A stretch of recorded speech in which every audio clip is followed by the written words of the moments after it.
Hello.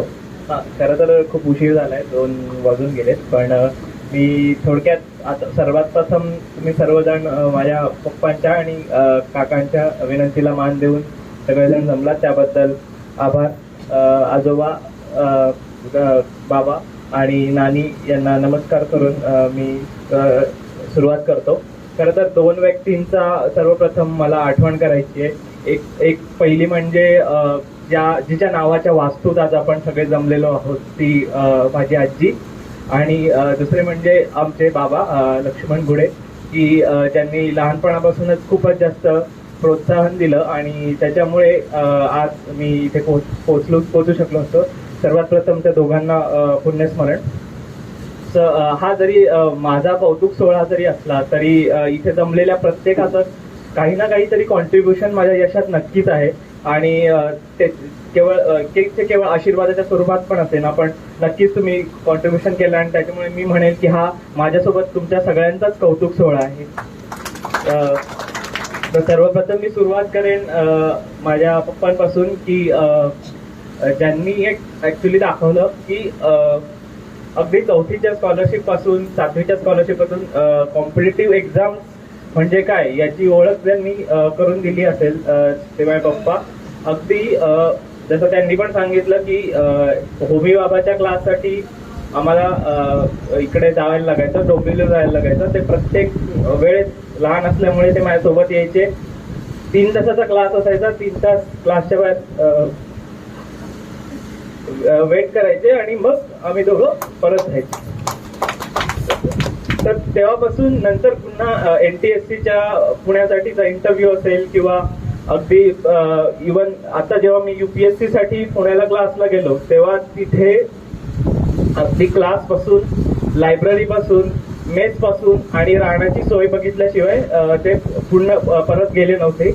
आणि फक्त कधीतरी मला काहीतरी लागतंय म्हणून आई बॅग भरून द्यायची आणि फक्त ती बॅग घेऊन सकाळी ते घरून पुण्याला यायचे आणि परत संध्याकाळी पुण्यावरून परत जायचे. सो या सगळ्या याच्यामध्ये त्यांचा खूप मोठा वाटा आहे. त्याच्यानंतर माझी आई, आता मला एक मॉक इंटरव्ह्यू मध्ये देखील विचारलं होतं की तुझ्या आईकडून तू काय शिकलास. तर माझ्या आई म्हणजे आम्ही दोघं जरी भावंड असलो तरी माझ्या आईने 5 मुलं वाढवली आहेत. एक तर आमचा गोंडू दादा, त्याच्यानंतर आम्ही दोघं, नंतर गुड्डी आणि सूरज. अशा 5 लोकांची 10वी आईने पाहिलेली आहे. त्याच्यानंतर पप्पांचा जसा जो बाकीचा सपोर्ट होता, तर आईचा महत्वाचा सपोर्ट म्हणजे मेंटल सपोर्ट. कधीही मी खचलो, कधी मला दडपण आलं किंवा मला प्रेशर आलं तर पॉझिटिव्हिटी जर मी एक कॉल जरी केला तरी मला तिथून मिळायची. आणि त्याच्यामुळे माझं मेंटली जर स्ट्रॉंग राहिलो असेल तर त्याचं कारण आई आहे. त्याच्यानंतर काका काकी, की जे गेल्या आठवड्यापासून हा कार्यक्रम यशस्वी व्हावा म्हणून एवढी सगळी मेहनत घेत आहेत. त्यांच्या सगळ्या मेहनतीने आणि आपण आज चांगला कार्यक्रम आयोजित करू शकलो. आणि एवढ्या वर्षातही त्यांनी कंटिन्युअसली, म्हणजे त्यांना एक वेगळाच विश्वास होता माझ्यावर, की लहानपणापासूनच त्यांना असं वाटायचं की हा नक्कीच काहीतरी यशस्वी होईल. आणि त्यांनी नेहमीच मानसिक पाठबळ जे असेल किंवा कोणत्याही प्रकारचं असेल सपोर्ट तो नक्कीच दिला आणि त्यांच्यामुळेच हा आजचा कार्यक्रम यशस्वी होऊ शकतोय.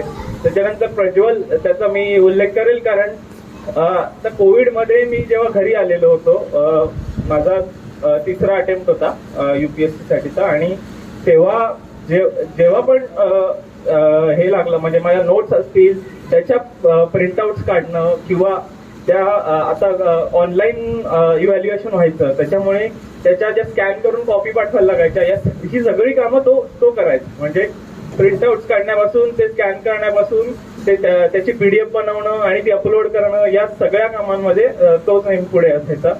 आणि सूरज आणि गुड्डी पण जेव्हा पण आता ते शहापूरला होते आणि जेव्हा पण मी यायचो तेव्हा गुड्डीकडून एक पॉझिटिव्ह एनर्जी मिळते की दादा मला माहितीये तुझं नक्की काही होणारच नाही.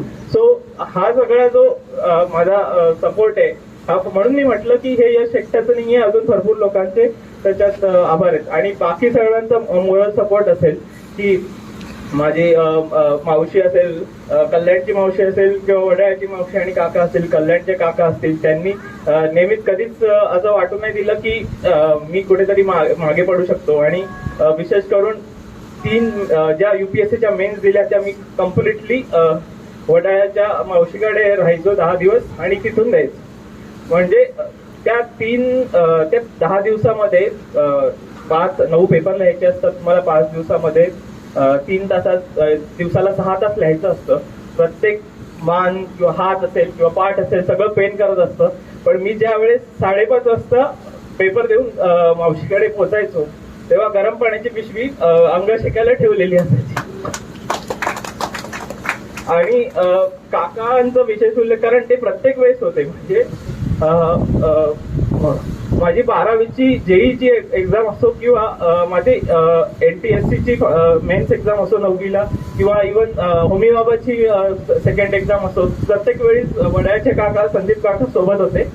आणि कल्याणची मावशी आणि कल्याणच्या काकाचं पण नेहमीच फोनवरून मार्गदर्शन होतच असायचं. आणि कल्याणच्या काकांचं पण त्यांनी सगळं त्यांना खूप जास्त अनुभव आहे प्रत्येक गोष्टीचा आणि त्याच्यामुळे त्यांचं कॉन्ट्रीब्युशन होत असायचं.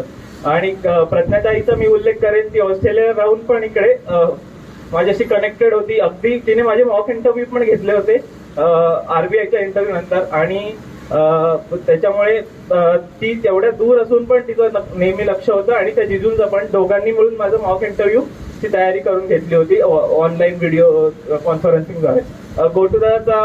गोटूदादाचं एक बिंदास होण्याची जे काही मी शिकतो ते गोटूदादाकडून शिकतो. आता पण मी दिल्लीला होतो तेव्हा त्यांनी फोनवरून सांगितलेलं, झाला तरच परत ये, नाही तर येऊ नको. तर मग असं हे मोटिवेशन नेहमी मिळत असतं. माझ्या दोन्ही आत्या आणि आत्याचे मिस्टर दोन्ही पण त्या नेहमी आज त्याने विचारणार, अण्णांचा तर कॉल चालूच असतो नेहमी. आणि अण्णा नेहमी नागपूरला असताना पण सतत चौकशी करत असतात. इव्हन अक्षयचा प्रिंटर वापरला होता मी माझ्या सगळे क्वेश्चन पेपर आणि आन्सर शीट्स प्रिंट करायला. सो अशा प्रकारे प्रत्येकाचं कुठून ना कुठून तरी एक कॉन्ट्रीब्युशन असतं. आणि परत मुंबईचे बाबा असतील आणि आई असतील त्यांचा पण कॉल चालू असतो, जयवंतदादा आणि सगळेच काका मंडळी यांचा. म्हणजे जरी मी जास्त येत नसलो किंवा हे नसलो तरी प्रत्येकाचा कुठल्या स्वरूपात माझ्याशी कॉन्टॅक्ट चालूच असतो. त्याच्यानंतर मी माझ्या गुरुजनांचे आभार मानेन. उबाळे सर आणि उबाळे सर असतील किंवा जागरे मॅडम असतील कवी खाडे विद्यालयातल्या, त्यांचा नेहमीच एकदम पॉझिटिव्ह सोर्स ऑफ एनर्जी म्हणू शकतो. किंवा त्या 9वी 10वीला जे त्यांनी माझे संस्कार केले ते असतील, त्याच्यामुळे मी नक्कीच आज इथपर्यंत पोहोचू शकलो. अगदी माझ्या महिला मंडळाच्याही मॅडम आहेत अनिता सोनवणे, त्यांनी पण आता फेसबुकवर हे ठेवलं होतं, आईला मेसेज केला होता. तर या सगळ्या गुरुजनांमुळे आणि मेन म्हणजे मी या सगळ्यांशी कनेक्टेड आहे. त्याचं कारण म्हणजे माझ्या पप्पांनी मला शिकवलंय की प्रत्येक कुठल्या तरी यशानंतर की मी त्यांच्याकडे पेढे घेऊन जायचो. आणि एवढ्या म्हणजे आता मी कवी खाडे सोडून मला तर आता ऑलमोस्ट 11 वर्ष झाले, किंवा महिला मंडळ सोडून मला 17 वर्ष झाले. पण अजूनही ते सगळे टीचर्स कनेक्टेड आहेत, कारण पप्पांनी जे शिकवलंय की माणसं जोडायला शिकलं पाहिजे. आणि जेवढं तुम्ही माणसं जोडाल तेवढाच सपोर्ट पण पुढे मिळेल. त्याच्यानंतर या सगळ्या सोबतच आपल्या मैत्रिणींचा पण खूप सपोर्ट असतो. आज जास्त कोणाला इन्व्हाइट केलं नाहीये, पण मी नक्कीच एक मित्राचा उल्लेख करेल, लिस्बॉनचा. मी पुढे सांगेलच त्याच्याबद्दल त्याचं कॉन्ट्रीब्युशन. मी थोडक्यात सांगतो की माझ्या जवळपास हिस्ट्री तर सांगितलेलीच आहे की 4थीची स्कॉलरशिप असो किंवा 7वीची स्कॉलरशिप असो, या स्पर्धा परीक्षांमुळे काय होतं की तुमचा एक बेस तयार होतो. म्हणजे आजही UPSCला मी एक दुसरा पेपर असतो पूर्व परीक्षेला. UPSC बद्दल मी थोडक्यात सांगेलच, कारण बऱ्याच जणांना UPSCच्या परीक्षेबद्दल एवढं माहिती नाही, फक्त नाव माहिती आहे. तर त्याच्या एक पेपर असतो बुद्धिमत्ता चाचणीचा, जसा आपल्या 4थीचा आणि 7वीच्या स्कॉलरशिपचा पेपर असतो, त्याच धर्तीवर असतो. तो पेपर सॉल्व्ह करताना मला काहीही करावं लागत नाही, मी फक्त डायरेक्ट पेपरला जातो. आणि त्याच्यात फक्त पास व्हायचं असतं. बऱ्याच जणांना तो पेपर अवघड जातो, पण हा जो बेस 4थी आणि 7वी स्कॉलरशिप असो किंवा NTSC असो MTSC असो, इथून जो तयार झालेला नाही ना, त्याच्यामुळे मला कधीच त्याच्यात अवघड आलं नाही. आणि माझा मित्र पण एक, तो नेहमी विनोदाने म्हणतो, जेव्हा मला विचारतात लोक तुम्ही काय करता या पेपरसाठी, कशी तयारी करता, तर माझा मित्र आहे त्याला तो म्हणतो की त्यांना सांगायचं की तुम्ही थोडी लेट सुरुवात केली, तुम्हाला साधारण 17 वर्षापूर्वी सुरुवात करायला हवी होती. तर असं, आणि यामध्ये माझ्या आयुष्यात कधी फेल्युअर आले नाही असं तर अजिबातच नाहीये. मी 11वी 12वीला IITची तयारी करत होतो, DG रुपारेल कॉलेजला होतो. तिकडून मी अंधेरीला क्लासला जायचो, IIT पेसला. आणि त्या 2 वर्षात म्हणजे आपण याच्यात असतो की आपण सगळ्यात हुशार. आपण तालुक्यात पहिला आलो 10वीला, आपण स्कॉलरशिपच्या एक्झाम मध्ये पहिला आलो तालुक्यात. पण ज्या वेळेस 11वीला DG रुपारेलला कॉलेजला गेलो तेव्हा कळलं की खरी कॉम्पिटिशन काय असते. म्हणजे आपण आपल्या डबक्यामध्ये मे बी शहामृग असाल, पण तिकडे प्रचंड मोठा जलाशय आहे ना, तिकडे मोठा समुद्र आहे, तिथे तुम्हाला तुमच्या तोडीचे किंवा तुमच्या तोडीपेक्षा जास्त असे तुम्हाला भरपूर कॉम्पिटिटर मिळणार. सो माझ्यासोबत तेच झालं. 11वी 12वीला मी तेवढा कॉम्पिट करू नाही शकलो आणि मला IIT मध्ये नाही मिळवता आलं, IIT जॉईन नाही करता आलं. सो CET मध्ये मात्र मला चांगले मार्क्स आले, त्याच्यामुळे मी VJTI ला जॉईन झालो. आता VJTI मध्ये पण मी 4 वर्ष हॉस्टेलला होतो. तर जनरली आमच्याकडे तिसऱ्या वर्षी जनरल सेक्रेटरी निवडला जातो इंटरव्ह्यू आणि या प्रोसेसद्वारे. तर गेले कित्येक वर्ष VJTI मध्ये जे मराठी बहुल असं कॉलेज आहे, मराठी विद्यार्थ्यांची संख्या जास्त आहे. पण लास्ट 2015 साली मी GS झालो. त्याच्या आधीचे जर 4 वर्षाचा इतिहास पाहिला तर सगळे गुजराती जनरल सेक्रेटरी होते. कारण त्यांचे एक तर ते मुंबईत वाढलेले असतात आणि परत मुंबईत वाढल्यामुळे त्यांच्या स्कूल्स चांगल्या असतात आणि त्यांचं कम्युनिकेशन स्किल्स चांगलं असतं आणि त्याच्यामुळे त्यांना नक्कीच फायदा होत असतो. परंतु मी म्हटलं की शेवटी आपला न अटेम्प्ट करता जातं काय, म्हणजे नाही केलं तर मग उगाच आधीच का हार मानावी. म्हणून मग मी पण त्या शर्यतीत उतरलो, त्या मुलाखतीसाठी तयारी करायला लागलो. आणि त्यांना मी जी काही उत्तरं दिली त्याच्यावरून मे बी ते इम्प्रेस झाले असतील आणि मी 2015 साली जनरल सेक्रेटरी झालो. त्यावेळेस असे म्हणायचे की हॉस्टेलची मुलांचं कसं असतं की हॉस्टेलची मुलं ही साधारण महाराष्ट्राच्या दुसऱ्या भागातून आले असतात, विदर्भ, मराठवाडा आणि आपलं पश्चिम महाराष्ट्र, आणि ती गावाकडून आलेली पोरं असतात आणि त्याच्यामुळे ते जास्त उतरतच नाही. त्यांच्या मनात ऑलरेडी एक न्यूनगंड असतो की आपण गावाकडून आलेलो आहे, इकडची कॉन्व्हेंटची मुलं, बॉम्बे स्कॉटिश सारख्या स्कूलमध्ये शिकलेली मुलं आपल्याकडे आहेत आणि जिथे मोठ्या मोठ्या राजकारण्यांची, मोठ्या मोठ्या उद्योगपतींची मुलं शिकतात, ती पण आपल्यासोबत कॉम्पिटिशनला आहे. तर आपल्याकडून हे शक्य नाही. पण असं कोणत्याही मनात न ठेवता आणि गेले त्याच्या आधीचे 9 वर्ष VJTI हॉस्टेलचा जनरल सेक्रेटरी कधी झाला नव्हता आणि मी 9 वर्षांनी पहिल्यांदा VJTI हॉस्टेलमधून जनरल सेक्रेटरी झालो कॉलेजचा. सो तो जो अनुभव होता जनरल सेक्रेटरीचा, तो खूप मोठा ट्रान्सफॉर्मेशन होता माझ्या पर्सनॅलिटीमध्ये. मी आधी खूपच जास्त घाबरट किंवा खूपच जास्त लो कॉन्फिडन्स वगैरे फील करायचो. परंतु आता तिथे जनरल सेक्रेटरी झाल्यानंतर मोठमोठ्या लोकांची कॉन्टॅक्ट ठेवून, मोठमोठ्या व्यक्तींशी संवाद साधून आणि मोठमोठ्या इव्हेंट हँडल करून तो मी म्हणेन की टर्निंग पॉईंट होता पर्सनॅलिटीमध्ये, की त्याच्यामुळे मला प्रचंड आत्मविश्वास मिळाला की मी अजूनही पुढे काहीतरी चांगलं करू शकतो. 2017 साली LNT ची प्लेसमेंट झाली. LNT मध्ये माझा प्लेसमेंट मिळाली होती. पण ऑलरेडी ठरलेलं होतं की इकडे UPSC कडे यायचंय, आपल्याला सिव्हिल सर्व्हिसेस मध्ये काहीतरी कॉन्ट्रीब्युट करायचंय. तर मग त्याच्यामुळे मी तिथून तोच रस्ता निवडला की सरळ पुण्याला गेलो आणि तिथे युनिक अकॅडमीमध्ये अभ्यास चालू केला. पहिल्या वर्षात तर मी ते सांगण्याआधी मी UPSC एक्झाम बद्दल थोडक्यात सांगतो, म्हणजे थोडी आयडिया येईल UPSC एक्झाम नक्की काय असते. तर UPSC एक्झाम ही देशातल्या ज्या टॉप क्लास 1 सर्व्हिसेस आहेत आणि थोड्या काही क्लास 2 सर्व्हिसेस आहेत त्याच्यासाठी घेतली जाते. देशभरातून साधारण 700, 800, कधी कधी 900 जागांसाठी ही एक्झाम घेतली जाते. 3 टप्प्यात एक्झाम होते, प्रिलिम्स, मेन्स आणि इंटरव्ह्यू.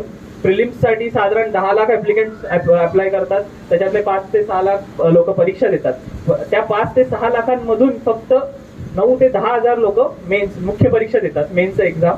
आणि त्या मेन्स एक्झाम मधून ह्या वर्षी मी 9,250 लोकांनी मुख्य परीक्षा दिली होती 5 लाखांमधून. म्हणजे 4,90,000 पहिल्याच फेरीमध्ये बाहेर निघून जातात. तर 9250 मधून 1800 लोकांनी मुलाखत दिली आणि 1800 मुलाखतीमधून आता 685 ची निवड झाली, त्याच्यात माझा 560वा रँक आहे. तर युपीएससीचा सक्सेस रेट जर आपण पाहिला तर तो फक्त 0.1% आहे. 0.1% म्हणजे काय, तर हजारामधला एक विद्यार्थी फक्त तो क्वालिफाय होणार आहे त्याच्यामध्ये. सो त्या आणि म्हणून युपीएससीची एक्झाम ही टफ मानली जाते. त्याच्यात प्रिलिम्सची खूपच जास्त अनसर्टनिटी असते, कारण माझ्याकडे असेही माझे मित्र मैत्रिणी आहेत की जे IAS झालेत, IPS झालेत आणि पुढच्या प्रयत्नात IAS झालेले सहसा देत नाही, परंतु ज्यांचा रँक कमी येतो त्यांना खात्री नसते की आपल्याला IAS मिळेल की नाही, ते पुन्हा परीक्षा देतात. जशी मी पण आता मागच्या रविवारी देऊन आलो. तर असे विद्यार्थी देखील पुढच्या प्रिलिमलाच फेल होतात. सो ही खूपच जास्त अनसर्टनिटी आहे, खूपच जास्त अनप्रेडिक्टेबल एक्झाम आहे. त्याच्यानंतर मी जसं म्हटलं की मेन्सची एक्झाम ही ऍक्च्युअली खरी कसोटी असते. म्हणजे जर प्रिलिम्स जर आपण T20 मॅच म्हटलं तर मेन्स म्हणजे ऍक्च्युअली टेस्ट मॅच आहे, कारण ती 5 दिवस चालणार आहे आणि 5 दिवस म्हणजे तुम्हाला 9 पेपर लिहायचे आहेत. 9 पेपर ते पण दिवसाला 3-3 तास द्यायचे, सकाळी 9 ते 12, दुपारी 2 ते 5, 6 तास तुम्हाला कंटिन्युअस लिहायचंय. आणि त्याच्यामध्ये तुम्हाला पाणी प्यायला पण वेळ नसणार, आणि तुम्ही पाणी पिला, वॉशरूमला गेला, तुमचा एक प्रश्न गेला, 10 मार्क तिथेच गेले. सो ही जी शारीरिक मेहनतीची जी पण एक्झाम आहे आणि ती मेंटल टफनेसची पण एक्झाम आहे. सो तर त्याच्यामुळे तो ती तेवढी टास्किंग आहे. त्याच्यानंतर इंटरव्ह्यू स्टेज तर बऱ्यापैकी युट्यूबवर इंटरव्ह्यू पाहिलेच असतील, काही लोक बघत असतील युट्यूबवर इंटरव्ह्यूज. ते मॉक इंटरव्ह्यूज असतात, क्लासचे इंटरव्ह्यूज. ऍक्च्युअल इंटरव्ह्यू तसा होत नाही. ऍक्च्युअल इंटरव्ह्यू खूपच जास्त शांत आणि खूपच जास्त, माझा तरी अनुभव खूप छान होता की मला जास्त काही म्हणजे त्यांनी स्ट्रेस कुठला दिला नाही. तिथल्या युपीएससी इंटरव्ह्यू मध्ये असं असतं की एव्हरीथिंग अंडर द सन, म्हणजे तुम्हाला काहीही विचारू शकतात, तुमची तयारी पाहिजे ते क्वेश्चन फेस करायची. म्हणजे लिटरली मी एवढा शॉक झालो होतो की मी एका मॉक इंटरव्ह्यूला दिल्लीला गेलो होतो. त्या मॅडमला कळलं मी शहापूर तालुक्यातून आहे. ती मॅडम मला शहापूर तालुक्यातल्या आदिवासी भागामध्ये जे पाण्याची टंचाई आहे आणि ते लोक कसे टँकरने पाणी पुरवठा होतो किंवा तिथून रात्रीच्या वेळेस कसं पाणी वर येतं आणि मग रात्रीच्या वेळेस आदिवासी बाया जेव्हा पाणी भरायला जातात, तर इतक्या डीप लेवलला त्यांना माहिती असतं की ठाणे जिल्ह्यातला एक छोटासा तालुका आहे शहापूर तालुका, आणि तिथल्या प्रश्न पण त्यांना माहिती असतात. सो तेवढ्या लेवलची ती असते. तर आता 2017 पासून मी तिकडे सुरुवात केली. तर मी थोडक्यात माझ्या प्रवासाबद्दल सांगतो की फर्स्ट अटेम्प्ट मध्ये मला कळलंच नाही की एक्झाम काय आहे, कशी आहे, काय माहिती. मी पहिल्याच परीक्षेत फेल झालो. तरी मला तेव्हा काही जास्त वाईट वाटलं नाही, कारण मी शिकत होतो आणि मला कळलेलं होतं की मी काय चुका केल्यात त्या. दुसऱ्या अटेम्प्टला मात्र मी प्रिलिम्सची खूप चांगली तयारी केली. दुसऱ्या अटेम्प्टसाठी मी जवळपास 100 पेक्षा जास्त टेस्ट सोडवल्या ऍक्च्युअल टेस्टच्या आधी, आणि त्याच्या जसं यश नक्कीच मिळालं. म्हणजे प्रिलिम्स तर क्लिअर झाली, परंतु प्रिलिम्सवर जास्त फोकस केल्यामुळे मुख्य परीक्षाची जी ऍक्च्युअल गेम आहे, म्हणजे जो युपीएससीचा मुख्य गेम ही मुख्य परीक्षा आहे. प्रिलिम्सचा जस्ट एक तुम्हाला वगळण्यासाठी आहे, ती एलिमिनेशन राऊंड येतो. तर त्यामध्ये ती मात्र मला जमली नाही, कारण माझा सिलेबसच कम्प्लीट झाला नाही आणि तेवढ्या कमी याच्यात. त्याच्यामुळे दुसऱ्या अटेम्प्टला मात्र मी तिथे मेन्स क्लिअर करू शकलो नाही. थर्ड अटेम्प्टला मात्र मला तो सगळ्या दोन्ही स्टेजेस माहिती होत्या. खूप चांगली तयारी होती. खूप प्रिलिम्स तर मी जवळपास मला टेक्निक आलीच होती. फक्त मेन्स मध्ये मी मागे पडलेलो. मला माहिती होतं की मला काय इम्प्रूव्ह करायचंय, ते मी सगळं इम्प्रूव्ह केलं. मी खूप जास्त मेन्स सारख्या 30 वगैरे टेस्ट लिहिल्या, सगळी मेहनत घेतली आणि मार्च 2021 मध्ये रिझल्ट येणार होता. दरम्यान आरबीआयची प्रिलिम्स दिली होती 23 मार्च 2021. मी खूपच जास्त कॉन्फिडंट होतो की आपली मेन्स तर क्लिअर होणारच आहे, कारण आपण मागच्या वर्षी फक्त 12 मार्क मागे पडलेलो. यावर्षी तर आपण खूप इम्प्रूव्ह केली आहे. यावर्षी तर आपण पेपर्स पण चांगले लिहिले आहेत. यावर्षीची तयारी खूप चांगली आहे. मी खूप जास्त कॉन्फिडंट होतो. माझं तर असं होतं की मला फक्त त्या लिस्टमध्ये माझा नंबर शोधायचा आहे, आणि तो नंबर मिळाला की आपली इंटरव्ह्यूची तयारी तर चालूच आहे. म्हणजे इंटरव्ह्यूची तयारी पण मी चालू केली होती, एवढा मी जास्त कॉन्फिडंट होतो. आणि संध्याकाळी रिझल्ट लागला 23 मार्च 2021 संध्याकाळी 5-5:30 वाजता. आणि मी होतो हॉलमध्ये बसलेलो होतो आणि आई होती बाजूला. PDF आलेली होती आणि मी माझा नंबर शोधतोय. माझा नंबर मला मिळाला नाही. मला विश्वासच होत नव्हता मी जे काही बघतोय ते. मी म्हटलं असं होऊच शकत नाही, कारण मी एवढे एफर्ट्स टाकले होते, एवढी मेहनत केली होती. आणि खरंय ते त्या 3-4 महिन्यात मी जेवढी मेहनत केली त्याच्या आधी पण नव्हती केली, आणि मला नाही वाटत मी त्याच्या नंतर पण कधी जेवढी मेहनत करायची गरज पण नाही लागणार. एवढी मेहनत करून पण माझा नंबर नव्हता. मला वाटलं ही फेक PDF कोणतरी टाकली असेल. मी UPSCच्या साईटवर गेलो, तिथून PDF डाउनलोड केली, तिथून परत शोधलं आणि परत नव्हतं. आणि मग मी जमिनीवर बसलो, डोक्याला हात लावून मला सगळीकडे म्हणजे पूर्ण अंधार दिसत होता की 4 वर्ष होत आली आहेत. 2021चा मार्च चालू आहे, 2017ला पासआउट झालोय. पुढे काहीच नाही, परत पहिल्यापासून चालू करायचं आहे. खूप मोठा मानसिक धक्का होता आणि मला खूपच जास्त अंडर कॉन्फिडंट झालो मी. 8 दिवसामध्ये आरबीआयची दुसरी परीक्षा होती, फेज 2. ती मी अशीच देऊन आलो कारण मला काही कशाचाच इंटरेस्टच राहिला नव्हता की मी एवढी मेहनत करून, म्हणजे मी परीक्षेला दोष द्यायला लागलो की ही परीक्षा बरोबर नाही, इथे कोणी कसंही सिलेक्ट होतं आणि मला काही वाटत नाही की मेहनत करून एवढा फायदा आहे. एवढी मेहनत करायची आपण आणि सगळं जर वाया जात असेल तर काही अर्थ नाहीये याच्यात. पण आणि ते तसंच झालं. पुढे 3 महिने मी प्रचंड डिप्रेशन मध्ये होतो आणि म्हणजे मी वाटायला नॉर्मल वाटत होतो, पण माझ्या कुठेतरी आतमध्ये कॉन्फिडन्सला खूप मोठी ठेच लागली होती की मला प्रत्येक गोष्टीतून मला इंटरेस्ट जात होता. 3 महिने मी तेच केलं. नशिबाने माझी आरबीआयची फेज 2 क्लिअर झाली आणि त्याच्यात पण मला काही अपेक्षा नव्हती की माझी होईल ती.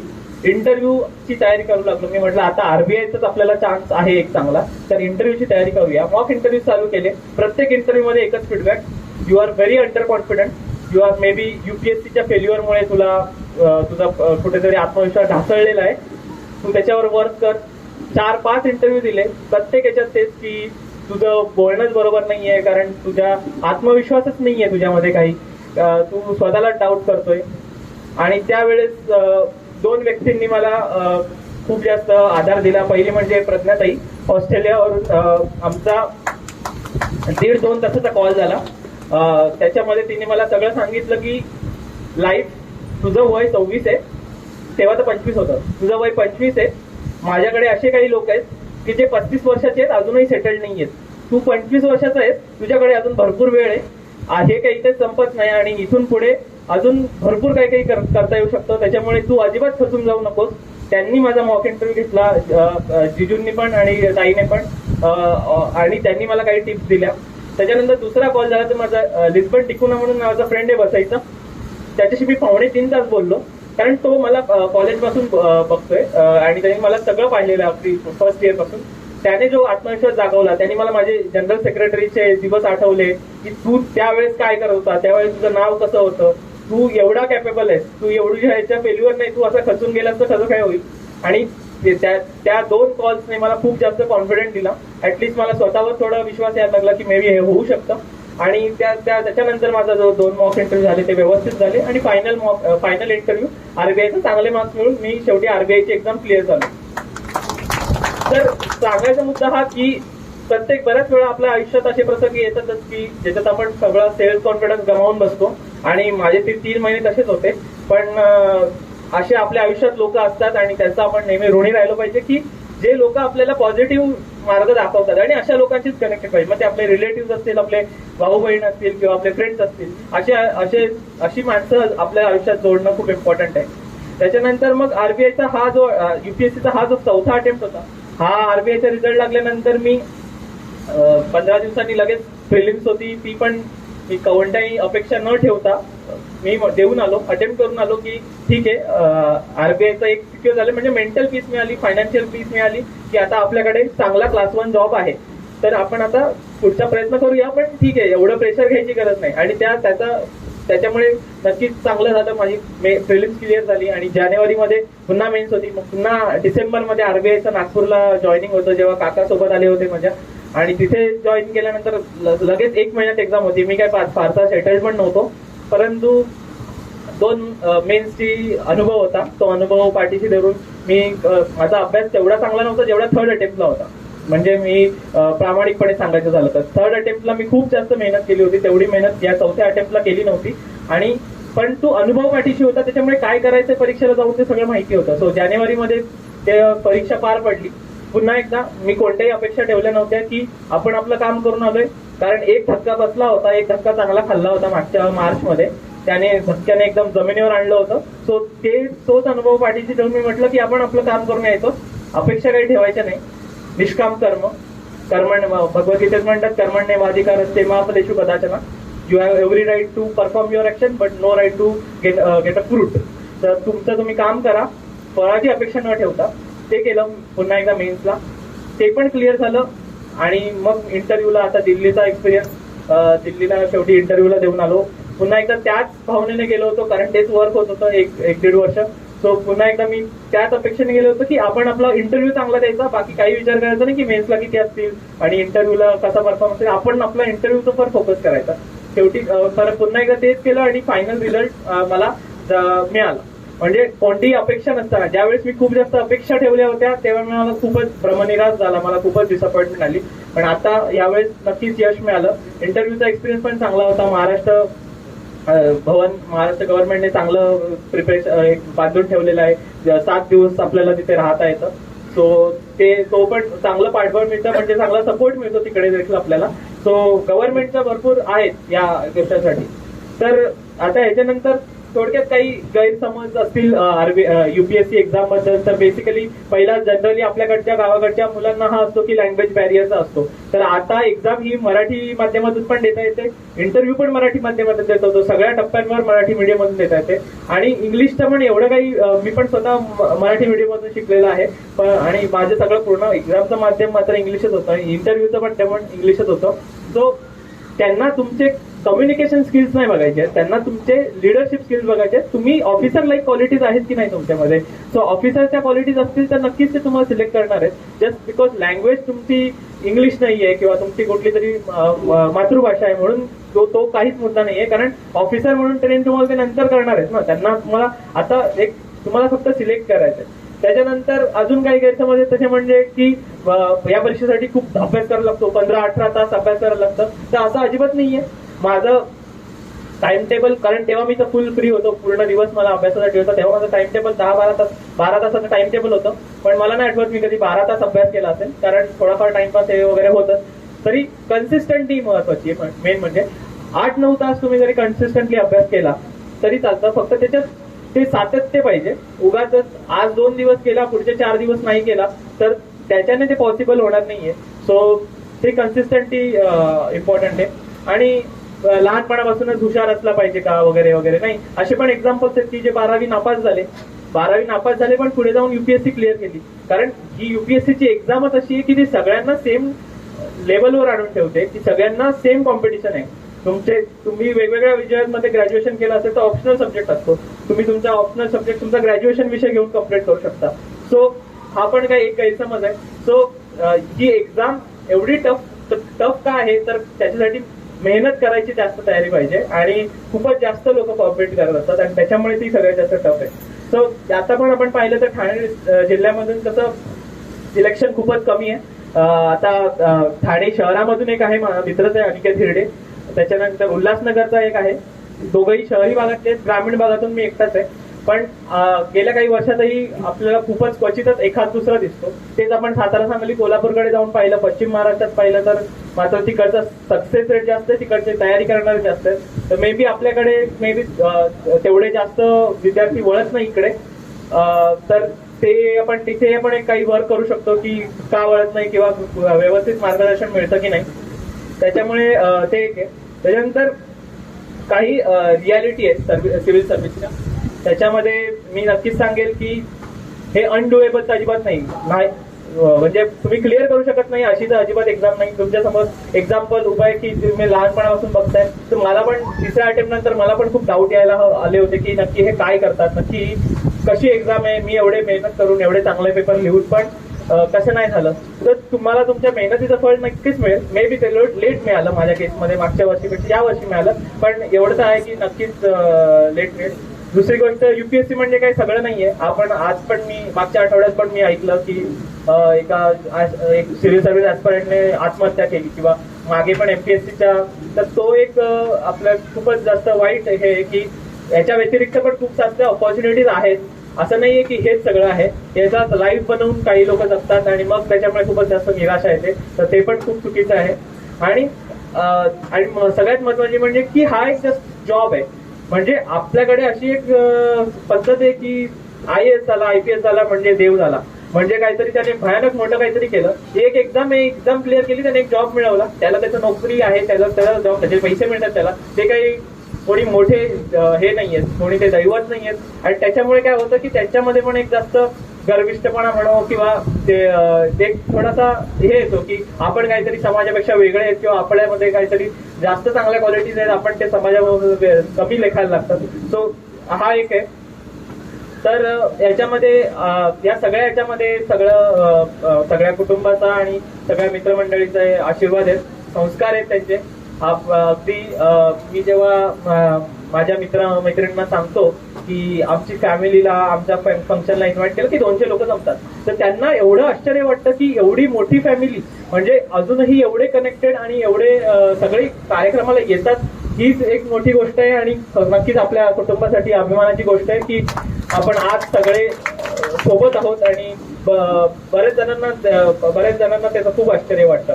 त्याच्यानंतर आई वडिलांची कशी काळजी घ्यावी हे मी माझ्या आईकडून आणि पप्पांकडून शिकलो. माझ्या मावशा असतील आणि मामांचा उल्लेख करायचा राहिला मगाशी, भगवान मामा आणि विनू मामा, त्यांच्यामध्ये त्यांनी पण भगवान मामाचा खूपच जास्त प्रत्येक स्टेजला आणि प्रत्येक याला त्याच्याकडे खूप डेटा अपडेटेड असतो की एवढ्या लोकांनी दिली, एवढ्या लोकांनी एवढा सक्सेस रेट आहे. सो तो पण खूप जास्त अभ्यास करत असतो. आणि विनू मामाचाही कंटिन्युअस कॉल चालू असतो. आणि विनू मामा तर म्हणजे सक्सेस मिळाल्यानंतर विनू मामाला माहितीये की पुढे लोकांपर्यंत कसं पोहोचवायचं ते.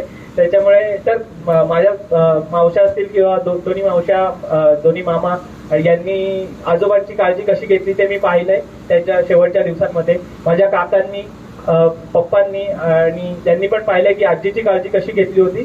सो तुम्ही जसं सगळ्यांनी सांगितलं की आपल्या माणसांना विसरायचं नसतं, तर ते संस्कार पाहतोय आम्ही आमच्या कुटुंबातच दिसतायत ते की आपल्या माणसाशी कसं कनेक्टेड राहायचं.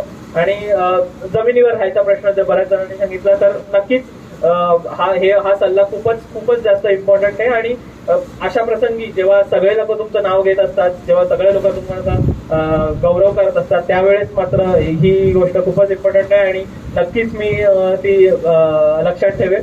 आणि आता राहिलं माझ्या पुढच्या प्रवासाबद्दल, तर बऱ्याच जणांना तो प्रश्न आहे की आता पुढे काय, म्हणजे आता 560 रँक आला, आरबीआयचा जॉब चालू आहे, तर पुढे काय. तर युपीएससीची एक्झाम ही साधारण 19 ते 20 सर्व्हिसेससाठी असते.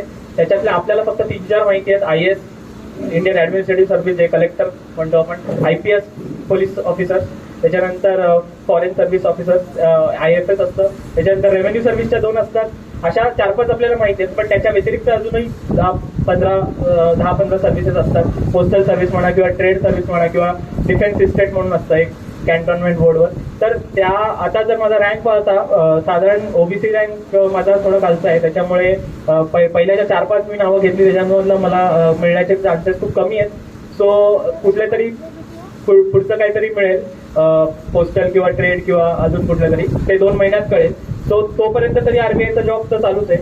त्याच्यानंतर जेव्हा सर्व्हिस अलोकेशन होईल, जेव्हा सर्व्हिस अनाऊन्स होईल, तेव्हा मी तो महत्वाचा डिसिजन असणार आहे ऍक्च्युली आरबीआय सोडायचा की आरबीआय मध्येच कंटिन्यू करून परत एक्झाम द्यायची की इकडे सिव्हिल सर्व्हिस जॉईन करायचं. कारण शेवटी तिथे पण गेलं परत अभ्यास करायचाच आहे, तर मग इथे सेटल तरी आहे. त्याच्यामुळे तो पण एक मेन डिसिजन घ्यायचा आहे की तर 2 महिन्याचा वेळ लागेल त्याला. पण एवढं आहे की क्लास 1 सर्व्हिसच मिळणार आहे कुठली तरी, तर त्याची अजून वेळ आहे, त्याला 2 महिने त्याला लागतील. सो पुढे आता जसं म्हटलं की मी प्रिलिम्स देऊन आलेलो आहे. आता मला जास्त काही अपेक्षा नाही आहेत, बघूया. तर जे काही रिझल्ट लागेल तो आता एक्सेप्ट करेलच. आणि जर झालं तर नक्की यावेळेस 4थ्या अटेम्प्ट सारखं करणार नाही. यावेळेस खूप जास्त वन लास्ट टाइम खूपच जास्त प्रयत्न करून आणि जेवढे मला मेहनत करता येईल तेवढे करून IAS साठी ट्राय करणार.